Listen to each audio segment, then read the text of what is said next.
Halo, halo, apa kabar Anda semua? Assalamualaikum warahmatullahi wabarakatuh. Ketemu kita di hari Senin dan ketemu lagi dengan Mbak Agi. Gimana Mbak Agi? Enak liburan akhir pekannya? Iya, alhamdulillah. Dan Alhamdulillah. seru mantengin berita gitu ya. Oh, seru mantengin berita. Saya pikir siapa tahu pas libur gitu terus Mbak Agi tiba-tiba gregetan untuk ingin tapping gitu dengan rekaman karena lihat situasinya. Karena kita lihat sepanjang akhir pekan kemarin itu situasi politik betul-betul sangat dinamis ya, Mbak Agi ya. Betul, betul, betul. Nggak siang, nggak malam hari begitu ya, kita mantengin terus. Karena ternyata terjadi rapat-rapat juga, pertemuan-pertemuan gitu. Padahal sudah tengah malam hingga dini hari. Jadi seru banget deh. Saya senang lihat Mas Hersu dan Bang Rocky gitu ya. Asik banget. Oke, ya justru kita malah bingung kalau kita nggak lihat situasi begitu kita nggak ngobrol. Tapi mari kita eh, bicarakan apa yang terjadi sepanjang akhir pekan kemarin dan juga awal pekan ini. Saya lihat kelihatannya dampak dari pencawapresan dari Gibran oleh Pak Prabowo itu kemudian menimbulkan reaksi yang luar biasa besar. Justru yang saya lihat klaster buzzer yang sekarang ini sedang bergolak gitu ya Mbak ya. Mhm. Jadi tagar apa ya jadi tagar kecewa Jokowi itu jadi trending topik ya, sempat jadi trending topik ya Mbak Agi ya.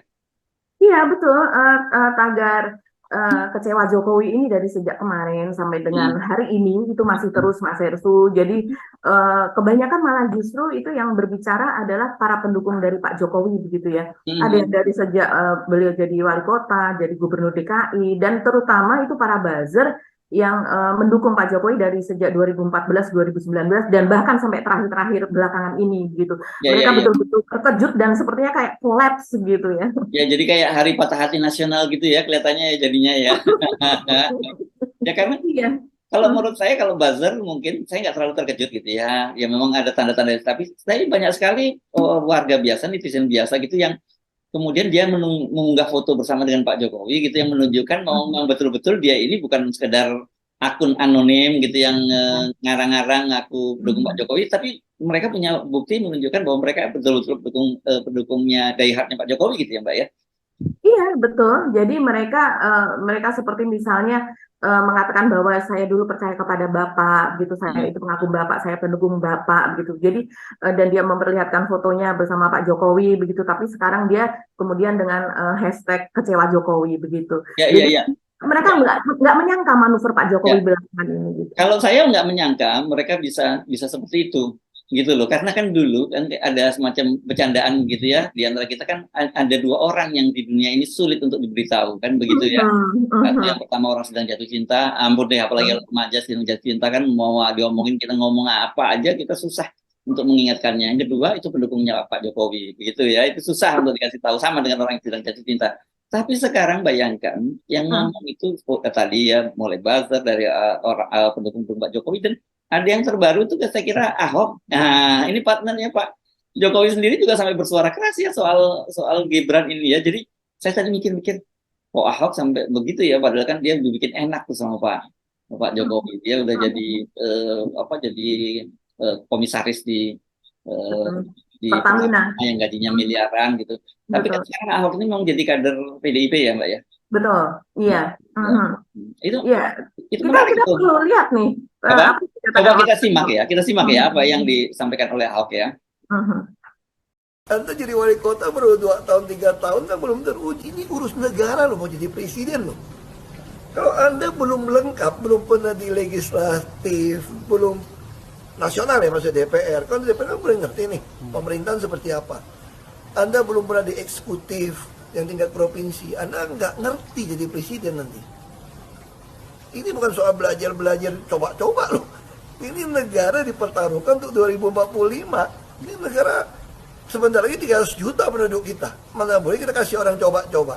Nah tuh Mbak, saya nggak percaya bahwa orang seperti sampai orang sekelas Ahok pun yang kita dulu sebutnya sekondannya Pak Jokowi pun sampai bersuara keras seperti itu. Jadi saya percaya betul-betul ini memang ada gerakan yang sangat masif ya untuk mulai meninggalkan Pak Jokowi gara-gara Gibran didorong menjadi calon wakil presidennya Pak Prabowo. Saya kira ada dua hal yang menjadikan kenapa mereka kemudian rame-rame masif. Satu figur Pak Prabowo sendiri, ya kan Mhm. figur Pak Mhm. Prabowo itu kan memang sejak awal jadi musuh bebuyutannya mereka kan gitu.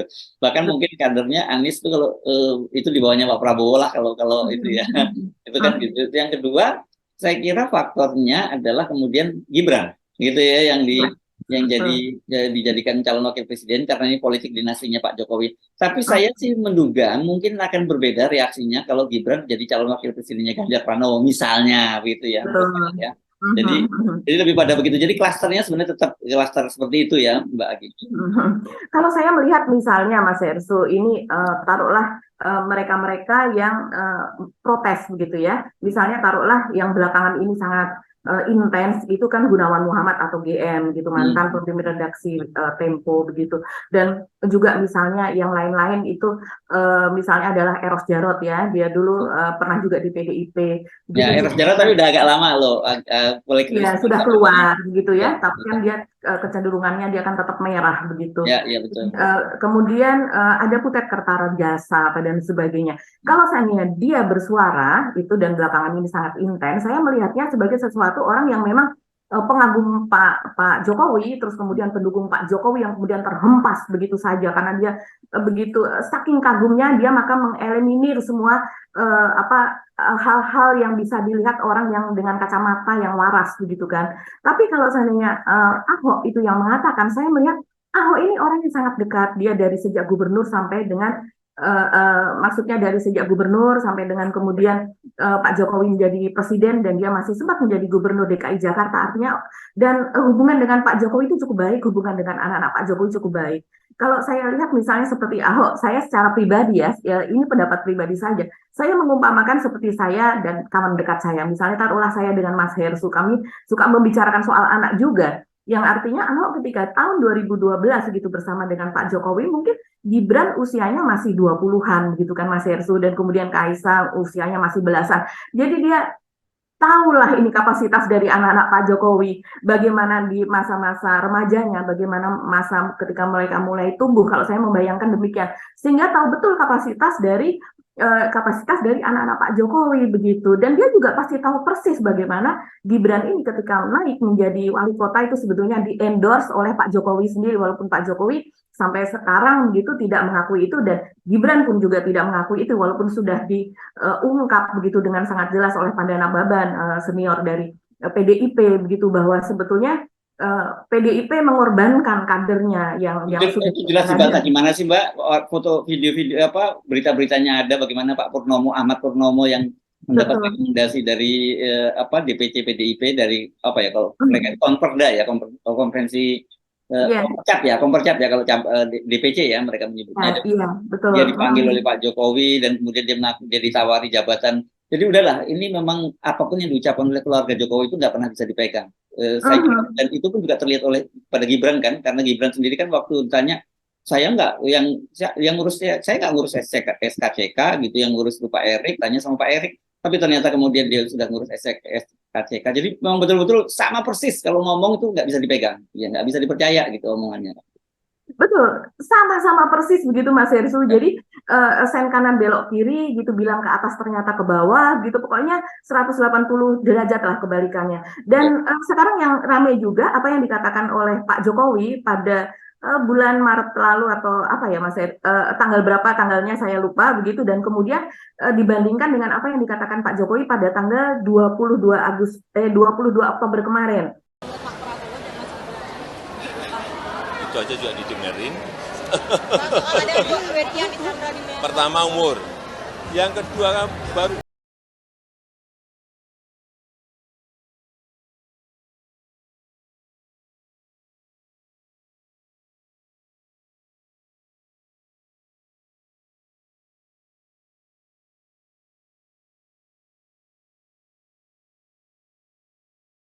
yang lalu Pak Jokowi mengatakan apa? Karena ada yang menanyakan Mas Hersu soal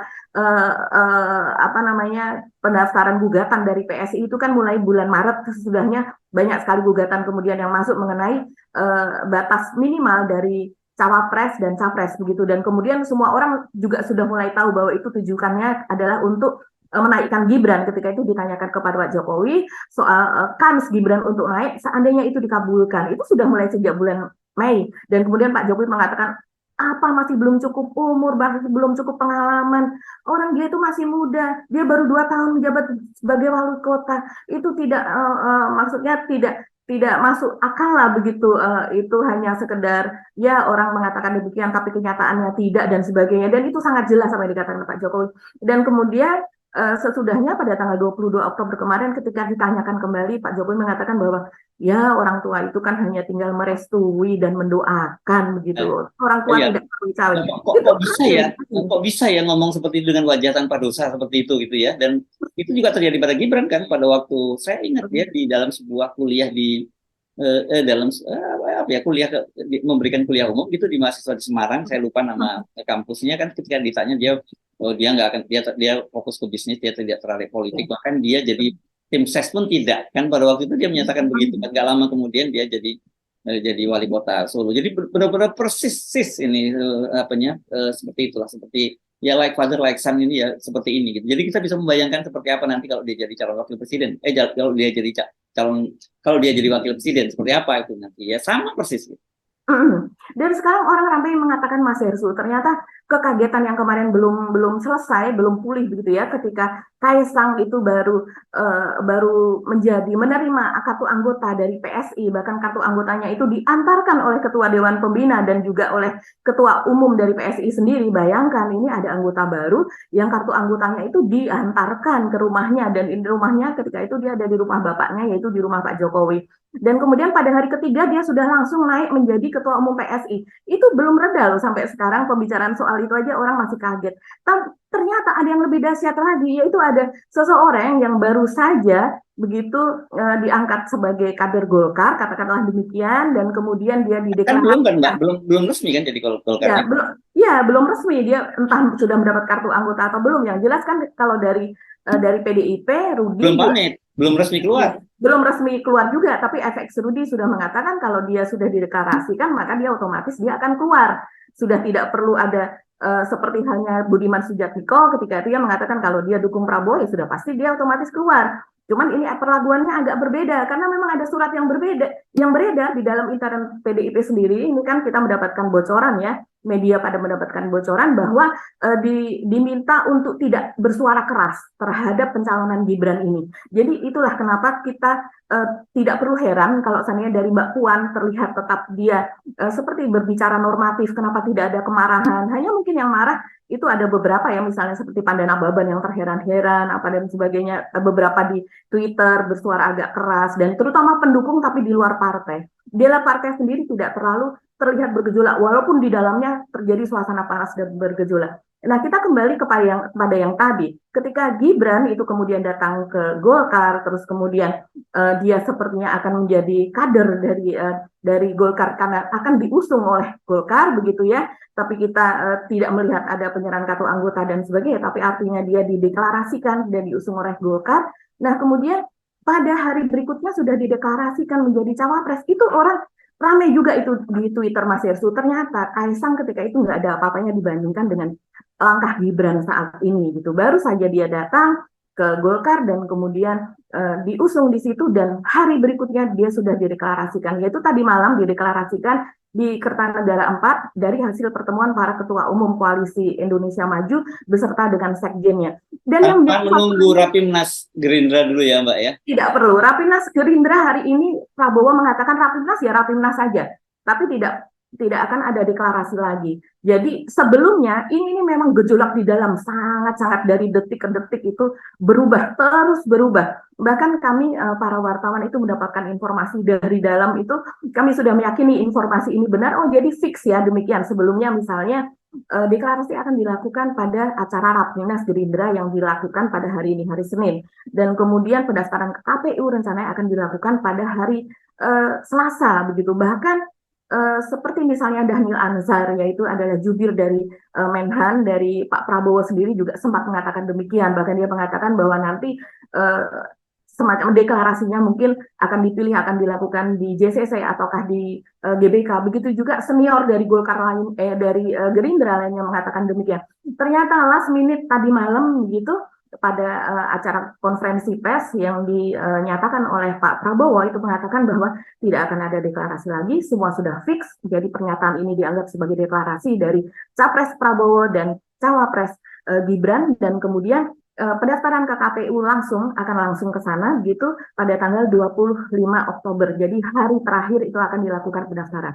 Jadi ya itu yang terjadi, dan tadi malam Gibran sendiri tidak datang ke acara pertemuan di Kertanegara tersebut. Dan hari ini juga tidak akan datang kan? Hari ini juga dia tidak Ya. datang. Jadi memang menimbulkan tanda tanya kenapa kok seolah-olah kemudian terburu-buru banget begitu ya. Tanpa walaupun kita tahu sebenarnya ya kalau toh diumumkan di Rapimnas sekarang ini kan juga cuma ketok palu saja, sama juga dengan kayak DPD kemarin, DPD 1 Golkar misalnya dikumpulkan di seluruh Indonesia gitu kan, mereka juga cuma untuk core setuju saja gitu. Tapi kan ada prosesnya lah setidaknya. Kalau di Gerindra ya kita memang tahu itu memang organisasinya sangat top down kan, apapun yang maunya Pak Prabowo ya jalan semua begitu. Jadi hari ini saya kira sebenarnya orang mungkin buat orang-orang daerah ya tinggal jalan-jalan ke Jakarta saja gitu. Ya, Ada tadi malam itu intinya.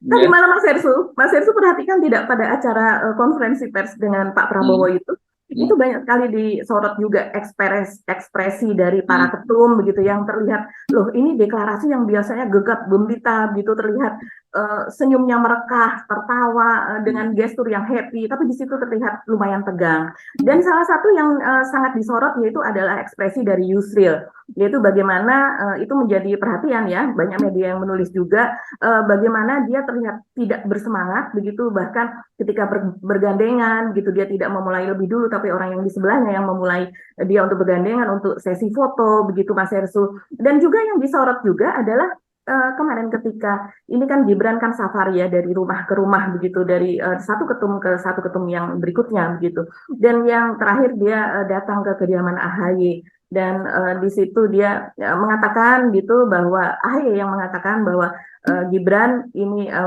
meminta waktu untuk bertemu dengan Pak SBY, karena kita tahu sepertinya kalau di Demokrat itu suara terbesarnya ya pengaruhnya ya adalah di ketua majelis tinggi. Suara tertinggi Mbak. Iya, majelis tinggi yaitu Pak SBY begitu kan, tapi kita tahu Pak SBY ada di luar, dan kemudian ada di luar kota. Pak SBY sendiri mengunggah di akun Twitternya bahwa dia ada di luar kota, dan AHY dan juga Jubir yang menghadapi waktu itu bertemu dengan media mengatakan ya sudah terima, tapi nanti kita akan carikan waktu menanyakan dulu kepada SBY. Nah ini yang rame Mas Hersu, netizen dan masyarakat menanyakan apakah juga Pak SBY ini akan menyatakan dengan sangat jelas begitu seperti sebelumnya kepada Prabowo bahwa dia akan turun gunung dan memenangkan anak Jokowi. Ya, nah itu saya kira ini dilematis ya. Ini gini, tapi apa yang dilakukan oleh Pak Prabowo, Pak SBY itu harus kita pahami. Dan saya kira Pak Jokowi juga pahami itu kultur Jawa ya.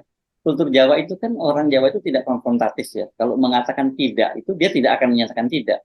Itu disebutnya mungkin Mbak Agi juga, saya nggak tahu kalau di Jawa Tengah disebutnya seperti apa. Itu Pak SBY itu kemarin ke Jawa Tengah itu sebutnya ngelungani. Ngelungani, ya, betul ya, sama ya istilahnya ya. Ngelungani itu meninggal pergi, tapi menunjukkan ketidaksetujuan sebenarnya itu. Ya, jadi tapi dia tidak secara frontal, tapi saya kira sebagai orang Jawa, kalau Pak Jokowi masih paham Jawanya, karena kemarin siapa yang nyebutnya Pak Eros atau siapa yang udah hilang Jawanya itu, kalau saya lupa kemarin, coba nanti diingatkan lagi saya, yang sudah kehilangan kejawaannya mungkin nggak paham karena saking ambisinya, saking semangat untuk menjadikan anaknya sebagai raja baru gitu ya, wakil raja yang baru gitu, mungkin nggak paham. Tapi coba bayangkan dia perginya ke Jawa Tengah. Tadinya saya menyebutnya Jawa Timur. Rupanya Pak Jokowi, Pak SBY di Jawa Tengah kan katanya begitu ya. Kan Gibran juga domisilinya Jawa Tengah kan. Sebenarnya kalau mau ketemu bisa saja. Atau kalau tuh misalnya Gibran ada di Jakarta, gampang kok dia bisa pakai private jet nemuin Pak SBY. Tapi kan dia tahu juga bahwa Pak SBY itu pasti menghindari, mengelungani gitu ya. Dan kita paham. Karena dan saya dengar dari internal Demokrat memang bergejolak, apalagi anak-anak muda Demokrat yang beberapa bulan yang lalu kan selalu memproduksi jiwa Demokrat itu kan, yang hajar habis Jokowi tiba-tiba menjadi pendukung, bukan hanya pendukung kelanjutan rezim Pak Jokowi, tapi mendukung keturunnya Pak Jokowi. Ini kan benar-benar turun derajat ini Demokrat ini, saya kira dalam satu, dan dia sadar bahwa hancur itu bisa partai ini kalau Pak ini. Jadi Pak SBY ini mungkin kalau dalam terminologi hakim di Mahkamah Konstitusi dia menunjukkan dissenting opinion lah gitu ya pada publik gitu ya. Jadi gue jangan ikut dihakimi ya karena gue udah dissenting opinion lo sebenarnya begitu kira-kira. Tapi dia mestinya dissenting opinionnya kayak kayak wakil ketua Mahkamah Konstitusi Saldi Isra, bongkar dong habis semua. Ya, saya tidak bisa membayangkan nanti tidak mungkin kan Pak SBY juga menelan ludahnya sendiri yang mengatakan bahwa dia akan turun habis-habisan untuk memenangkan Pak Prabowo begitu, dan itu dikatakan di hadapan para jenderal begitu di Hambalang yang para sesepuh begitu ya, jenderal-jenderal itu mendengarkan apa yang dikatakan oleh Pak SBY, dan saya tidak membayangkan juga nanti ketika Pak SBY turun gunung betul-betul begitu dan kemudian berbagai video dan juga foto-fotonya itu disebarkan dengan sebutan bahwa Pak SBY turun gunung untuk memenangkan anak Jokowi ini, betul-betul yang itu tadi Mas Hersu menyebut sebagai apa ya, turun turun menjadi rendah begitu ya orang melihatnya, yo Pak SBY begitu, dan ini sebenarnya kalau Iya saya dong, ya pasti melihat, rendah dong Mbak. Masa Pak SBY dan yang pernah jadi presiden 2 periode tiba-tiba jadi iya. punokawannya Pak Jokowi kan, ya nggak banget lah ya seperti itu. Dan kita melihat Pak SBY ini jangan lupa sebagai orang yang apa ya, keluarga yang cerdas ya Mas Hersu. Kita Iya, tahu iya. anaknya berpendidikan sangat tinggi dan kemudian juga pernah di Harvard apa dan sebagainya, diksi-diksinya itu, dan kalau pidato itu juga sangat, kita tahu lah apa negarawannya itu sudah melekat begitu ya. Begitu juga dengan AHY sepertinya kan dididik dengan nuansa yang seperti itu begitu. Dan saya melihat sekarang betapa para pendukung dari Pak SBY juga kecewa. Tidak kalah kecewanya itu dengan pendukung dari Pak Jokowi begitu, dan juga melihat Pak Jokowi sekarang menaikkan Gibran seperti itu. Nah, saya agak-agak ingat nih Mas Hersu, mungkin ini Mas Hersu bisa melihat bahwa diksi-diksi yang dipakai oleh para, terutama oleh para buzzer begitu yang sekarang menentang Pak Jokowi, yang tadinya adalah buzzer dari Pak Jokowi begitu ya, dan sekarang mereka sepertinya sih melekat kepada Ganjar dan Mahfud begitu. Dia memakai diksi misalnya pengkhianat, munafik, culas, tak tahu diri, malin kundang begitu. Ada yang juga mengatakan diangkat dari gorong-gorong ke istana presiden, tapi kok membalas dengan air tuba begitu. Ada yang bilang juga ini sungguh miris ya. Dia mengatakan kodok munggah munggah bale apa dan sebagainya. Nah, saya lalu ingat diksi-diksi semacam ini bukankah mirip ya dengan bajingan tolol yang dikatakan oleh Bung Rocky Gerung begitu. Karena kalau Tapi banyak yang seandainya lebih parah, Mbak. diksi equal ini, saya rasa kemudian menjadi banyak yang bisa diperkarakan dan yang bisa kemudian dilaporkan begitu Mas Yesus. Saya rasa jadi tidak ini lagi ya, apa yang tuntutan atau laporan yang diberlakukan kepada Bang Rocky Gerung itu menjadi sesuatu yang remeh-temeh gitu. Karena diksi-diksi sekarang yang muncul di media sosial itu jauh lebih kejam gitu Mas Hersu. Ya memang ngeri kalau sekarang kita lihat di situ ya. Tapi mungkin menarik kalau kita bisa ini kan Mbak, sampaikan beberapa ya di antara yang tadi kita sebutkan ya, yang saya sebut sebagai hari patah hati nasional para buzzer ini, karena tadi itu karena mereka kecewa, dan saya kira sebenarnya meskipun terlambat ya, itu kecewaan mereka itu siumannya mereka itu, saya nggak menyatakan insaf ini karena beda ya, terminologi insaf terminologi religius itu betul-betul kesadaran penuh dengan keikhlasan. Jadi ini siuman saja gitu ya, atau mendusin gitu kalau orang Betawi nyebutnya, ya tetap disyukuri saja gitu. Karena saya bayangkan kalau kemudian mereka apapun yang dilakukan oleh Pak Jokowi diikuti, ya betul-betul udah rusak betul negara ini kan. Iya, terutama kekecewaan itu betul-betul selain karena sepertinya hukum dipergunakan oleh Pak Jokowi untuk melegalisasi atau menjustifikasi keinginan atau target untuk menaikkan Gibran menjadi cawapres begitu, juga karena betapa apa yang dikatakan yang tidak perlu tahun-tahun yang lalu, beberapa bulan yang lalu, pekan yang lalu dari Pak Jokowi itu sungguh berbeda dengan apa yang dikatakan saat ini begitu Mas Yersu. Dan juga kemudian yang di-spill oleh masyarakat, oleh netizen adalah standar rendah seorang cawapres begitu Mas Irsu, yang itu dijustifikasi dengan naiknya Gibran. Apakah serendah itu standar cawapres kita? Apalagi dikatakan terus kemudian dari Golkar gitu menyamakannya dengan mantan Perdana Menteri Sultan Syahrir, kalau tidak salah ya Mas Irsu ya. Nah, iya, ini ramai betul loh diperkatakan. Erlangga yang menyebutkan itu. Erlangga yang menyebutkan demikian. Saya juga geleng-geleng kepala aja saya ini. Betul. Saya rasa Erlangga ini hanya mengutip saja dari PSI, idenya dari PSI, karena sebelumnya PSI yang mengatakan demikian. Oh gitu. ya? Ya, sebagai alasan kenapa mereka mengajukan gugatan ke MK usia 35 itu adalah karena lihat saja Sultan Syahrir gitu usia 36 menjadi Perdana Menteri Indonesia. Dan iya, kemudian kita kita kan membandingkan dengan Gibran saat ini begitu kan, begitu juga dengan para apa yang sekarang buzzer Pak Jokowi yang sekarang kemudian kecewa betul kepada Pak Jokowi. Mereka juga melihat pada usia 36 apa saja yang sudah dilakukan oleh Sultan Syahrir begitu. Dan selain usia 36 di masa itu begitu, orang sudah banyak berbuat sangat banyak gitu karena kondisi pada saat itu begitu. Nah, dan kemudian yang muncul adalah Sultan Syahrir. Nah, kalau Gibran itu seperti apa? Dan mereka juga beberapa juga yang mengatakan Mas itu sebagai justifikasi bahwa iya, yang namanya wakil presiden itu kan hanya pelengkap saja, tidak terlalu penting. Contohnya seperti Kiai Maruf Amin yang saat ini tidak terlalu terlihat kiprahnya. Dan kemudian apa-apa kalau seandainya pun ada kebijakan luar negeri, ada juga kebijakan tentang pertahanan, itu yang berbicara adalah menteri, bukan wakil presiden. Mereka mengatakan demikian. Dan mereka ignore begitu ya, mengabaikan terhadap peran Habibie. Habibie dulu juga adalah seorang wakil presiden, dan ketika Pak Harto jatuh begitu, maka yang muncul adalah seorang Habibie yang dia menyelenggarakan pemilihan umum, dia diberikan beban dengan sangat berat, dia untuk melakukan konsolidasi nasional, dia menyusun kabinet kembali, kemudian juga dia membuat ekonomi ancur-ancuran ya. Ekonomi ancur-ancuran, rupiah begitu melambung tinggi, dan kemudian hutang kita juga bebannya sangat berat sekali begitu, dan juga masalah Timor Timur begitu. Itu adalah yang menghandle semua adalah seorang Habibie, seorang wakil presiden, dan dia tidak memiliki wakil presiden pada waktu itu. Jadi betapa peran Gibran ini kalau kita samakan, apakah sudah setara dengan seorang Habibie begitu? Ini karena ini sekarang bahwa seorang wakil presiden seperti Gibran itu tidak akan terlalu banyak berperan, dia pelengkap saja ke Pak Prabowo yang akan melakukan semuanya nanti. Jadi jangan khawatir. Framing ini terus digelontorkan oleh pihak di sekeliling Pak Jokowi. Iya betul, karena itu diingatkan kalau terjadi apa-apa pada Pak Prabowo, siapa yang tanggung jawab nanti kalau kemudian Gibran yang jadi wakil presidennya, yang seperti kata Ahok, dia ini pernah jadi anggota DPR di tingkat pusat aja belum, cuma jadi wali kota Solo kan.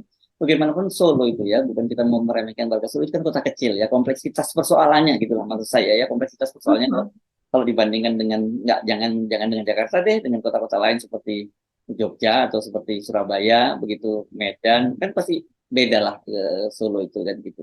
Jadi ini tiba-tiba dia harus menjadi wakil komandan dari yang mengepalai seluruh Indonesia. Dan padahal Pak Jokowi bolak-balik selalu ngomong jangan salah pilih pemimpin, jangan salah pilih pemimpin lah. Kok kemudian yang dimunculin anaknya ini ini bukan salah lagi, ini udah salah kaprah ini kan gitu.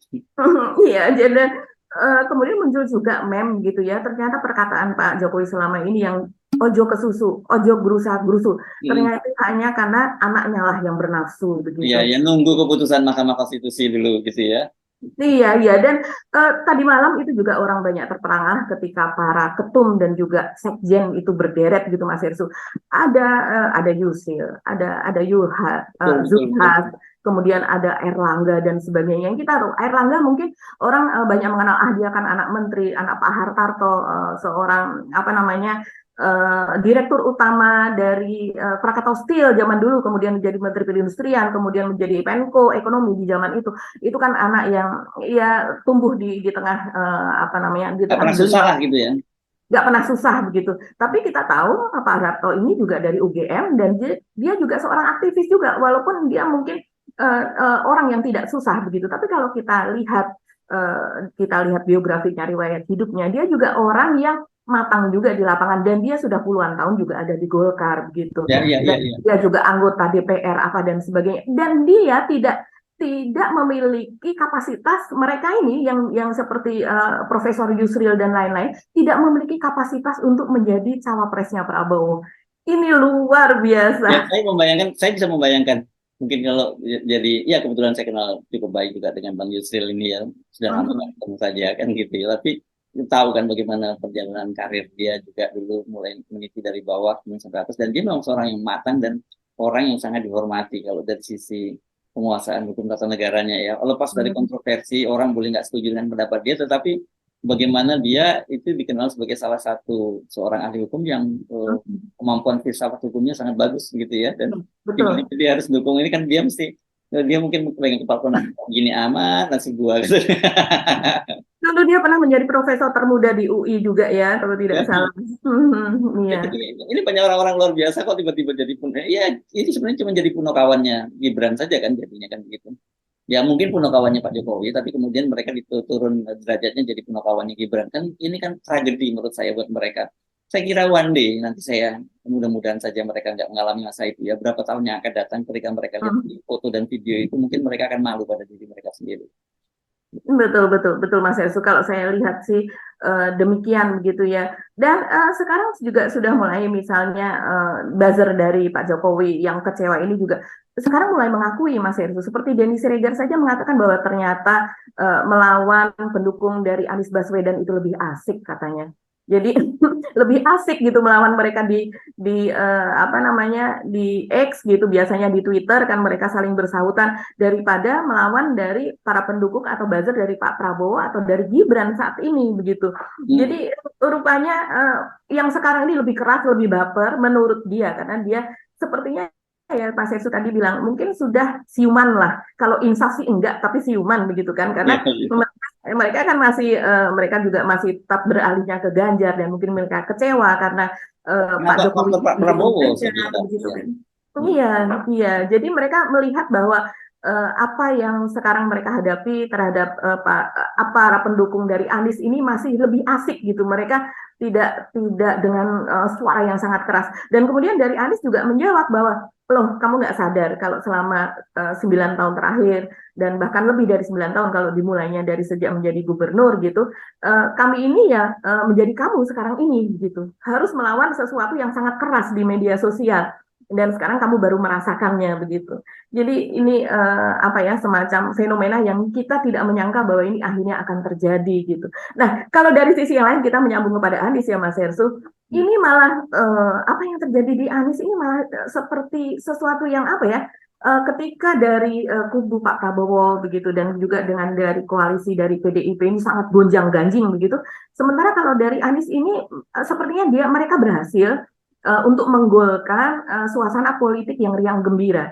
Jadi seperti Caimin berkali-kali dia mengatakan kocak gini, asik-asik aja dia mengatakan, ayo kita main politik yang asik, ayo kita yang gembira, ayo kita nggak usah panas, semuanya itu dianggap sebagai ini adalah demokrasi itu adalah sebuah pesta kegembiraan dan ini rupanya berhasil Mas Hersu. Ya memang harusnya seperti itu, tapi di satu makanya itu saya lihat sekarang memang pertempurannya itu bukan antara Pak Jokowi dengan Anies lagi atau pendukungnya Pak Jokowi dengan pendukung Anies. Saya kira bukan itu lagi pertempurannya kan.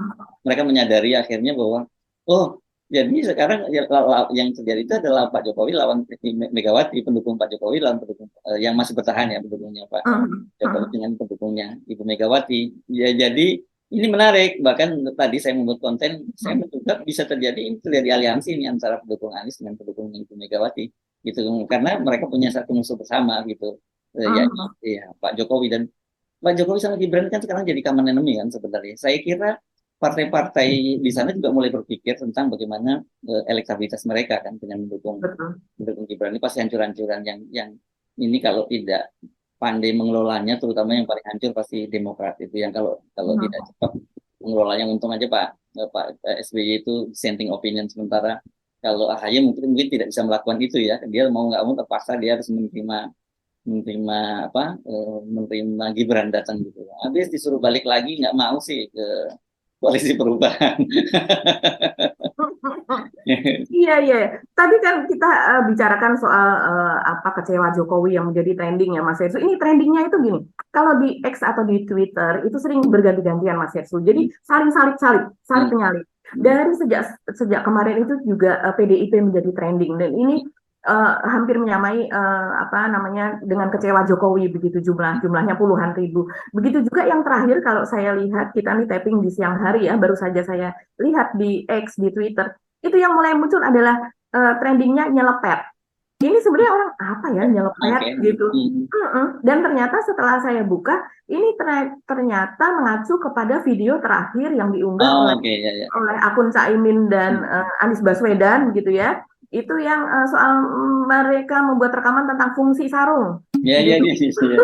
Mas itu sudah lihat kan? Ya, sudah Yang lihat, ya, fungsi sudah lihat. sarung dan jadi fungsi sarung ada 1, 2, 3 dan yang ketiga itu membuat netizen terkejut karena ternyata gunanya adalah untuk nyelepet. Jadi misalnya nyelepet antar teman dan begitu juga mungkin dari guru ngaji kepada para santri ini kan dalam rangka Hari Santri Nasional gitu.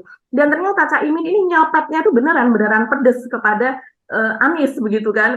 Jadi memang lucu ini mereka berdua. Kita bisa Iya, lihat videonya nih Mas Irsu ya. ya. Sarung itu dipakai buat apa aja? Oh, luar biasa kalau sarung di zaman kita pesantren ya. Paling tidak sarung itu ada 3 fungsi. Yang pertama untuk sarungan. Ini caranya. Sarungan ya. Sarungan itu. Cara pakai sarung betul gimana? Ini sama sarungan. Biasanya kepiawaian seorang santri dilihat dari kemampuannya bersarung. Nah, semakin dia bagus, rapi, dan semakin kuat karena biasanya harus kuat supaya tidak mudah Melorot. melorot. Ini coba ya. Nah, ini lulus. Baru sebagai santri lulus. Ini fungsi yang pertama. Fungsi yang kedua, dulu tidurnya di lantai. Oh, Sarung fungsinya untuk selimutan kan menanti nyamuk gitu. Nah, yang ketiga, sarung fungsinya untuk nyelepeti contohnya nih. Nyelepet. Nyelepet nih ya. Lumayan pedes. Salah. Ini sarung gak bahaya tak? Jadi ninja ya? Tidak.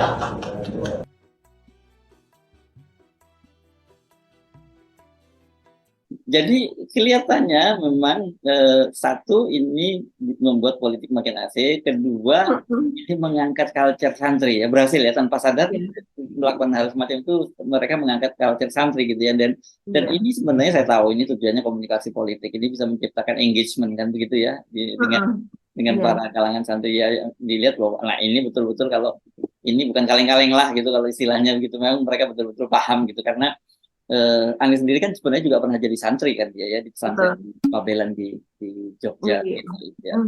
Jadi ini makin menarik saya kira situasinya, dan tetapi tetap saja saya mengingatkan jangan underestimate terhadap Gibran dan Pak Prabowo kendati dia sekarang ini menjadi public enemy gitu ya, karena bagaimanapun mereka menguasai infrastruktur kekuasaan gitu.